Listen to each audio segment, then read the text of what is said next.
Santa Claus. That's right. Santa's in London went back to school today to ensure maximum cheer this festive season. The Ministry of Fun, I think we need one of those, is hosting the 23rd annual Santa School in Southwark Cathedral, making sure performers have the perfect Father Christmas costume.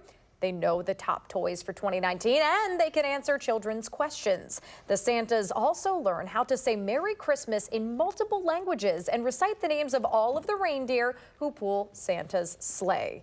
And for the Santas, the most important part is donning that big red suit, magic, and the joy to the children who visit them. Well, that's nice. That is really nice. Santa will be coming soon. We have Thanksgiving first. Hope you all have a great holiday. Safe travels, everyone. Danica, thank you. Of course. We'll see you back here on Monday.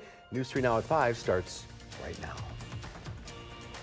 And right now at 5, many travelers will hit the road today and tomorrow for their Thanksgiving holiday travels. What you need to know before you head out. The latest on a man arrested after harassing several women at a Janesville Walmart. What police are saying about the incident. Plus, it's the baseball offseason, but the Brewers, they're making some moves. We'll tell you who's leaving and who's coming to Milwaukee. From the Channel3000.com Alert Center, this is News 3 Now at 5. And thanks for staying with us. Rain, wind, and some snow. We have team coverage of Thanksgiving travel conditions. Madeline O'Neill is live with an important factor to keep in mind other than the traffic. But we start with Chief Meteorologist Gary Canalti, who has a look at the alert evening ahead of us. Gary? And we have an alert day continuing for this evening for the strong winds that have been buffeting southern Wisconsin all day as temperatures have dropped and we've seen a mixture of rain and snow. But right now, all the winter advisories in the northern part of the state, winter storm warnings remain in effect up toward Wausau and Rhinelander into the UP of Michigan, winter weather advisories north of Green Bay. And notice that winter storm watch across northwestern Wisconsin and northern Minnesota. That's for the next storm system for this weekend. Across southern Wisconsin, wind gusts have been in the 45 to 55 mile per hour range. Kenosha had a wind gust of 56 miles per hour, and wind gusts have hit 60 miles per hour over parts of northern Illinois. Wind advisories remain in effect until 6 p.m. for all of southern Wisconsin. High wind warning for northern Illinois for the same time period. High-resolution Doppler shows most of the flurries now out of the area. Skies are actually starting to clear a little bit out to the west. Temperatures are around freezing here in Madison. Fortunately, the high winds have evaporated a lot of the moisture on the road, so I'm not looking at slippery road conditions. But winds are still in the 15 to 30 mile per hour range with some gusts up to 40 miles per hour. That's dropping wind chills into the teens and 20s. By tomorrow morning, temperatures will be in the middle 20s. The skies turn partly cloudy. Our Thanksgiving day will be a quiet one with mostly cloudy skies, a high of 36 and maybe a couple of flurries in the afternoon, maybe a little freezing drizzle on Thanksgiving night. Then we'll turn our attention to the next storm system. I'll have more on that in weather. All right. Thank you so much, Gary. Of course, this weather is something you will definitely want to keep in mind if you're traveling. Madeline O'Neill caught up with drivers as well as the State Patrol today. She joins us near the Beltline with a live report on conditions out there. Maddie? Well, just in about the past hour here on the Beltline, we've seen 3 fender benders, one still behind me. So that's definitely a sign you'll want to take things easy out here. Another thing to keep in mind, you've heard Gary bring it up, is this wind. We're definitely feeling it out here tonight. So whether you're heading into windy conditions or snowy ones, a lot of that driving advice is going to stay the same. State Patrol says today and Sunday are 2 of the busiest travel days. They're cautioning drivers to plan ahead and check 511 to check on your route before you leave. Also make sure you have plenty of gas and check your tires. Now, once on the road, slow down, keep a good distance, and eliminate distractions. Now, especially during high wind conditions, keep your hands firmly on the wheel and keep in mind that semi-trailer trucks have a harder time driving through those gusts of wind. They're kind of moving around a little bit, so just got to pay attention to your left and your right, bobbing and weaving. Seen some the rain change. You just heard from driver Scott Weber, who's heading to the Dells with his family. He said the traffic wasn't as bad as he thought it'd be, but of course it's always a good idea to budget some extra time, especially if you'll be coming out on the Beltline here. Coming up at 6, we'll have another update on conditions. All right, Maddie, thank you very much. If you are flying out of Dane County Regional over the next few days, you will certainly want to check your flight status ahead of time. We're only seeing a few changes to flights right now, but this morning it was a bit of a different story with delays for departures and arrivals heading to and from Atlanta, Chicago, Detroit, New York, Texas, LA, and Minneapolis. One woman who flew into Madison from Detroit said she was happy to avoid some of the chaos. Left at 5:28 in the morning, and there weren't any delays then. What was the weather like there? It wasn't windy like they thought it was going to be. I know it's supposed to get windy later, like between 50 and 60 mile per hour winds, and I was like, I'm so glad I took the early flights. The TSA expects a record number of flyers to take off and touch down, estimating 2.7 Americans will fly today alone. Around the state, about 20,000 customers across north and central Wisconsin were without power this morning due to a snowstorm. This is video from Rib Mountain, and in downtown Wausau, saw a little over 5 inches of snow there. Minocqua recorded 9 inches. Medford saw about 6.5 inches. Across the country, it's a mad dash to get out of town for the holiday. AAA says 55 million people are traveling at least 50 miles to get to their destination. Residents in Minnesota had to dig out before they could even think of going anywhere. And in Northern California, mountain snow is expected to continue into Thanksgiving Day. Winter storm warnings are up from Montana to Michigan. The TSA expects a record number of flyers this year, 2.7 million today alone. Busiest flying day, by the way, ever recorded. And of course, you can stay up to date on your Thanksgiving travel plans with our weather app. It features hourly forecasts, radar, and first alert traffic to keep you safe during the holidays. You can download it for free in your phone's app store. Next at 5, a Wisconsin Dells man reportedly triggered by a television show is accused of punching and suffocating a woman. Columbia County deputies were called to a home on Lewis Road in the town of Newport earlier this month. According to a criminal complaint, a woman and 29-year-old Ole Gregerson were watching a TV show about the sexual assault of a child. The woman says she told Gregerson she would kill him if he ever hurt the children, and that's when she says he punched her, tackled her, and suffocated her in front of 2 children.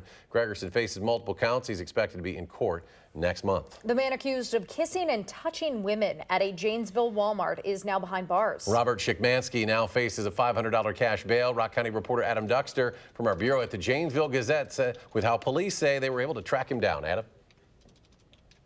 Yeah, Eric and Danica. Today, Robert Szymanski appeared in front of a Rock County judge for the first time. Also becoming available a criminal complaint that details what he did at a Walmart in Janesville to get him arrested in the first place.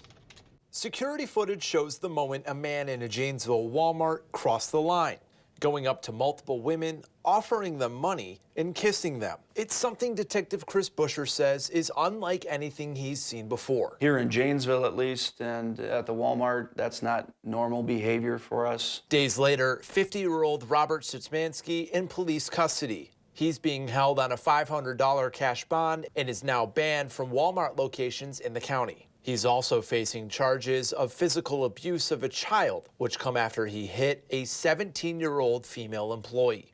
To think that it's okay to get that close to somebody, having not warned them of what's coming, he's probably lucky he wasn't assaulted himself. Today, Detective Busher says he's grateful for the online response the story's gotten since posted Tuesday morning, saying that's what led the department to their suspect, who lives across the state line. We've got 104 officers here in Janesville, but, you know, people can come and go from our community that we're not going to know. Now, according to that criminal complaint, Szymanski struggles with bipolar disorder, manic depression, and obsessive-compulsive disorder. He'll appear again in front of a Rock County judge next month, where he will go for a competency hearing. All right, Adam, thank you. And Madison police are looking for the people who reportedly stole a woman's car while she was checking to see if she had run something over. Police say it happened in the 1000 block of Gilson Street. This was yesterday afternoon. A woman was checking to see if she ran over something. When she turned around after getting out of her car, she noticed the vehicle was gone. Police say a witness saw an older model sedan pull up, saw 2 teenagers steal the vehicle. Anyone with information is asked to call Madison Area Crime Stoppers. 'Tis the season for sickness, and health officials say we are still below baseline for flu cases in Wisconsin this season, which means we're still far from peak. That's when we will know what strains are circulating most this time around. Even if you think you can get through the flu without treatment, Dr. Joseph McBride with UW Health says for the sake of young children, older adults, and people with compromised immune systems in your life, please go get checked. Knowing that you have influenza is important because we can treat it. And then that also lowers the risk of other people getting it as well, too. And early recognition and early treatment of influenza really cuts down on the transmissibility of the virus and the severity of the virus. So when in doubt, get screened and look for influenza. Dr. McBride says the best way to prevent the flu is, no secret here, the vaccine. It does take, though, 2 weeks to be most effective, and it does not, he says, give you the flu. Family-owned lawn care company Weedman is giving back to those in need during this holiday season. The company teamed up with their customers to help donate about 1,100 pounds of food today for Second Harvest Food Bank of Southern Wisconsin. The owner of Weedman says they pride themselves on giving back to the community.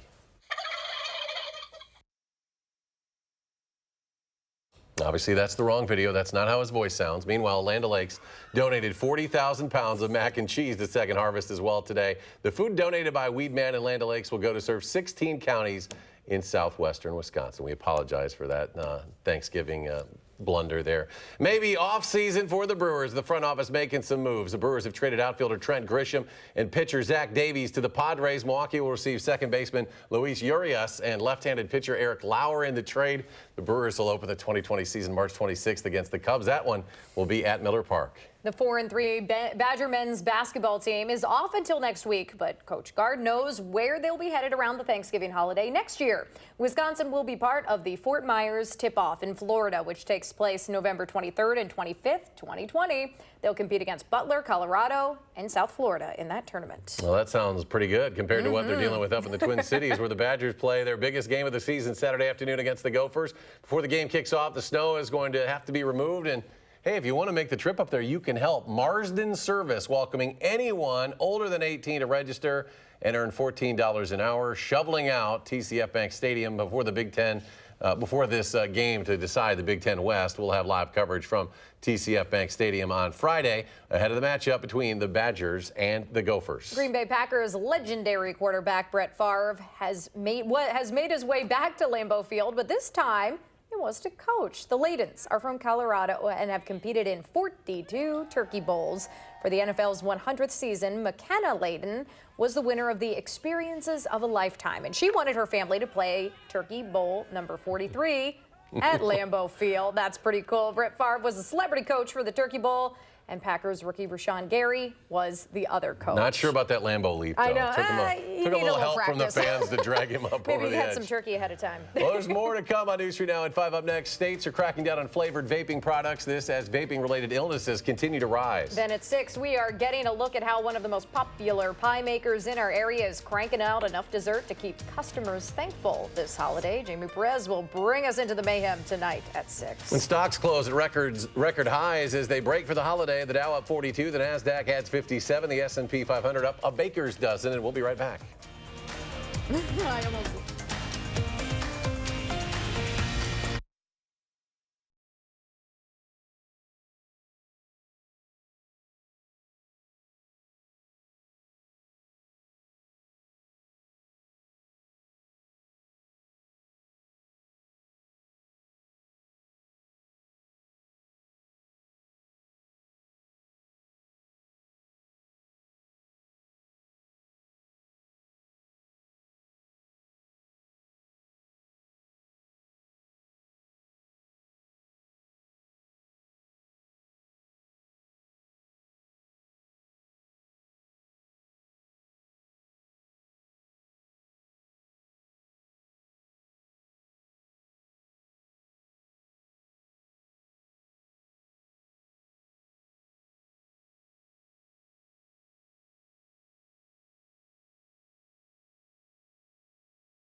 One governor has signed the first statewide permanent ban on flavored vaping products in the country. Massachusetts Governor Charlie Baker signed the bill into law today. New York City also passed a similar ban, joining more than 200 municipalities and several other states that have passed emergency restrictions. A leading U.S. researcher in tobacco use says the state and local regulations are a good way to stop young people from vaping. 27.5% of high school students now use an e-cigarette. And this rate is also higher than the rate among adults. Although an e-cigarette is probably less toxic than a cigarette and less harmful to health, they do present health harms. And so it is better off if people are not vaping. The latest data from the CDC shows that more than 2,200 people have contracted vaping-related illnesses, and at least 47 have died. If you have any consumer questions heading into the holidays, our Call for Action volunteers will be holding longer hours to help you out. Our Leah Lynn Scheid explains what exactly they can do for you. We here at News 3 Now are holding a special event to help you with any consumer questions you might have this holiday season. Our Call for Action volunteers will be in after the workday to host an evening call-in. Here to talk about it is our head CFA volunteer, Barb. Good morning. Thanks for joining us. Good morning. So briefly, for people who aren't familiar, what exactly is Call for Action and how can you help folks? Sure.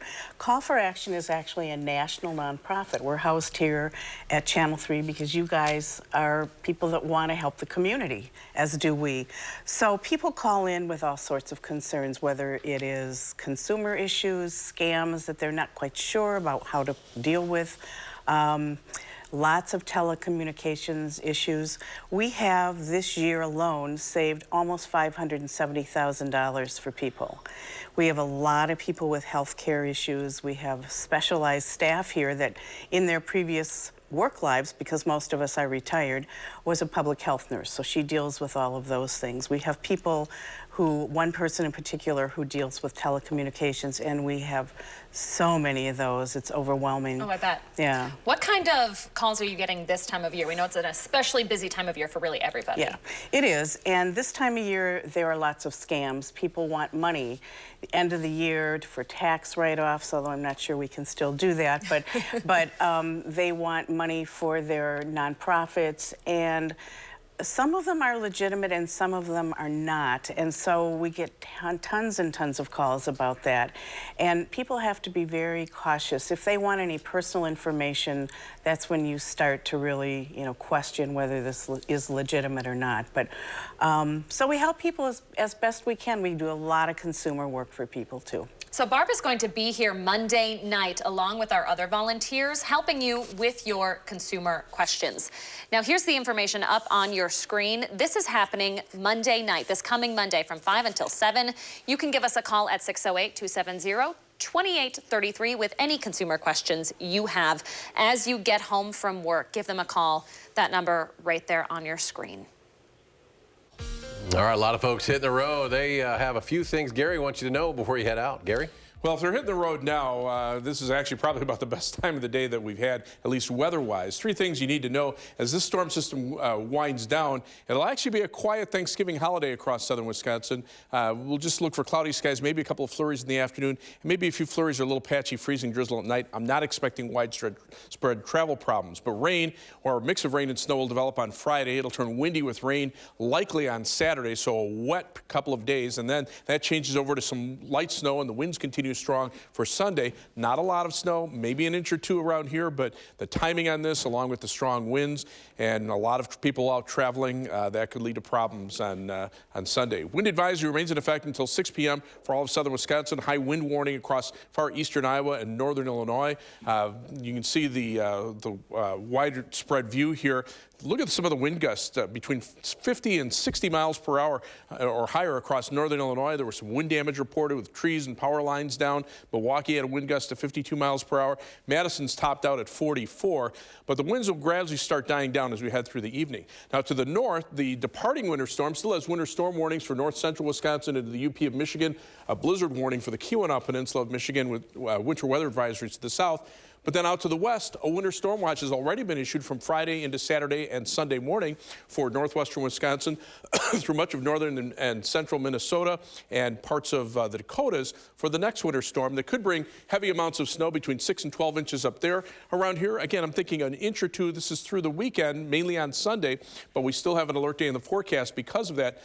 It'll be windy with that light snow causing some travel impacts on a busy travel day.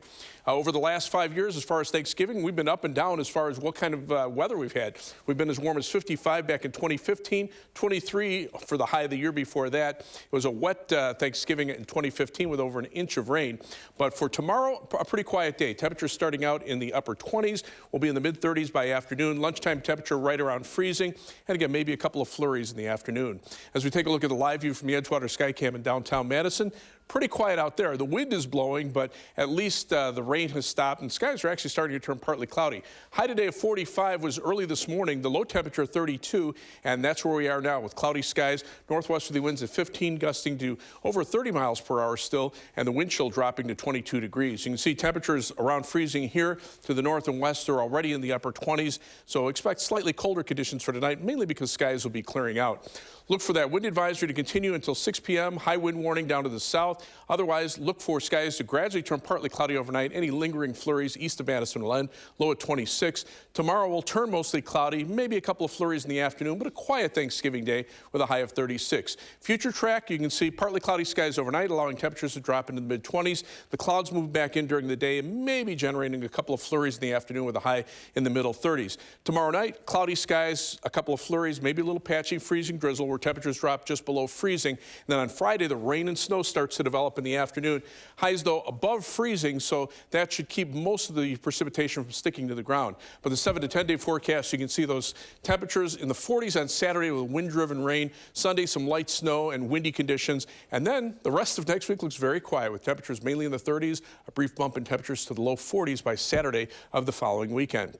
As we take a look at first alert traffic right now, of course, this is a busy time period. The Beltline actually starting to improve a little bit. I think much of the early surge of traffic has moved on out. Traffic moving pretty steadily in both directions. There was a traffic incident, a stalled vehicle near Todd Drive. That doesn't look like it's affecting traffic very much as far as travel times are concerned. Right now, 18 minutes in either direction from University Avenue to the interstate on the Beltline. That's pretty good, especially on a busy travel day. It's 27 minutes to Janesville on I-3990 from the Beltline southward and out to Sauk City and Sun Prairie. About 17 to 18 minutes on US 12 and US 151 respectively. That's your News 3 Now First Alert Traffic. All right, Gary, thank you. The oldest living president will be able to spend Thanksgiving at home with his family after a hospital stay. We'll have an update just ahead on News 3 Now at 5.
Former President Jimmy Carter has been released from Emory Hospital in Atlanta after recovering from surgery to relieve pressure on his brain caused by bleeding after a fall. A spokeswoman says the Carters look forward to enjoying Thanksgiving at home in Plains, where he will continue to recover. The Carter Center has said the bleeding was connected to Mr. Carter's recent falls. An investigation is underway in Texas after a second explosion rocked a chemical plant about 80 miles east of Houston. The second blast happened earlier today at a chemical plant in Port Neches, following the first one that happened overnight. At least 3 workers were injured. Firefighters are currently battling toxic flames and a plume of smoke that stretches for miles. The TPC Group plant makes chemical and petroleum-based products. Now, officials say the blast was felt up to 30 miles away, and homes close to the plant were heavily damaged. State environmental officials are monitoring air quality in that area. Rescuers in Albania are racing against the clock to try to find more survivors after Tuesday's powerful earthquake. At least 25 people have been killed, more than 600 others injured after a magnitude 6.4 quake. Hundreds of aftershocks have jolted the area, keeping residents on edge. Earthquakes have also hit nearby Bosnia and off the Greek island of Crete in the last 48 hours, but no other injuries have been reported. The 93rd Thanksgiving Day Parade in New York City might not include giant balloons this year. That's because of the expected strong winds. That's the word from the NYPD officials there. They say they will make a game day decision tomorrow if the 16 giant balloons can actually fly. The balloons can't be flown when sustained winds exceed 23 miles per hour and gusts exceed 34 miles per hour. If the giant balloons are grounded, it would be only the second time in the parade's history. And we'll have another check of your local forecast in just a moment.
Things looking up a little bit. The winds will gradually start to die down this evening. Already starting to die down a little bit, but you can't really tell. Wind advisory in effect until 6 o'clock for southern Wisconsin. High wind warning across northern Illinois. These are the sustained winds right now in the 15 to 25 mile per hour range. But even now, we're still seeing wind gusts up to 40 miles per hour or stronger in Madison, Janesville, and especially close to Lake Michigan. But to the west, those winds starting to die down a little bit.